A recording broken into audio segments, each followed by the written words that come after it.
नमस्कार. तर आज आपण बघत आहोत भारतातील खिंडी. तर भारतामध्ये जम्मू काश्मीरमध्ये सुरुवातीला 3 महत्त्वाच्या खिंड्या आहेत. त्या म्हणजे बुर्जिल्ला, पीर पंजाल आणि बनिहाल खिंड.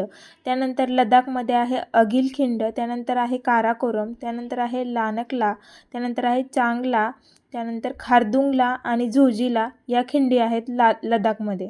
त्यानंतर हिमाचल प्रदेशमध्ये आपल्याला 3 खिंडी बघायला मिळतात, म्हणजे बारालाचा, त्यानंतर आहे रोहतांग खिंड आणि त्यानंतर आहे शिपकिला खिंड. तर शिपकिला खिंडीतून कोणत्या नदीचा प्रवेश भारतामध्ये होतो ते तुम्ही मला कमेंट बॉक्समध्ये सांगा. त्यानंतर उत्तराखंडमध्ये मानाला, नितीला आणि लिपुलेखला ह्या खिंडी आहेत. त्यानंतर नाथुला आणि झेलपला या सिक्कीममध्ये आहे.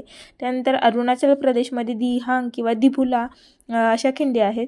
त्यानंतर हल्दीघाटी ही राजस्थानमध्ये एक खिंड आहे. त्यानंतर महाराष्ट्रामध्ये थळघाट, माळशेज घाट, त्यानंतर आंबा घाट, आंबोली घाट ह्या प्रमुख महाराष्ट्रामधील घाट आहेत. त्यानंतर पालघाट जो आहे तो केरळ आणि तामिळनाडू